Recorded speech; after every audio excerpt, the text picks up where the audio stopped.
अब हम आपके लिए खाने की स्वास्थ्यवर्धक मुद्रा का डीएनए टेस्ट करेंगे।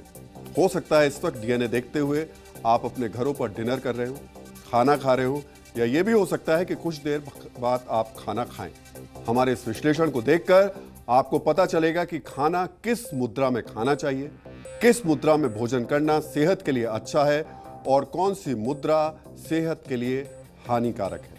जमीन पर बैठकर खाना खाना हमारी संस्कृति का हिस्सा रहा है। घर हो या धार्मिक अनुष्ठान, जमीन पर बैठकर खाना खाया जाता था, खाना खिलाया भी जाता था।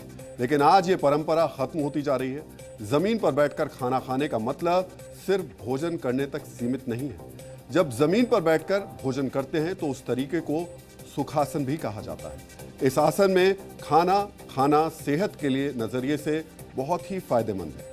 इस आसन में बैठकर खाना खाने से मानसिक तनाव भी दूर होता है, पाचन क्रिया अच्छी रहती है, मोटापा, कब्ज, एसिडिटी जैसी दिक्कतें दूर होती है। जमीन पर बैठने के लिए घुटने मोड़ने पड़ते हैं, इससे घुटनों की भी एक्सरसाइज होती है। सुखासन में बैठने से शरीर में ब्लड सर्कुलेशन बेहतर होता है। पैर मोड़कर बैठने से शारीरिक मुद्रा में सुधार होता है और मांसपेशियां भी मजबूत होती हैं। यह मुद्रा सुखासन की ही मुद्रा है और इसी पोस्चर में बैठकर हमें प्रतिदिन भोजन ग्रहण करना चाहिए। सबसे पहला लाभ इस पोस्चर में बैठने का ये होता है कि हमारा ब्लड सर्कुलेशन इस पोस्चर में बैठने से पेट की ओर, स्टमक की ओर ज्यादा रहता है।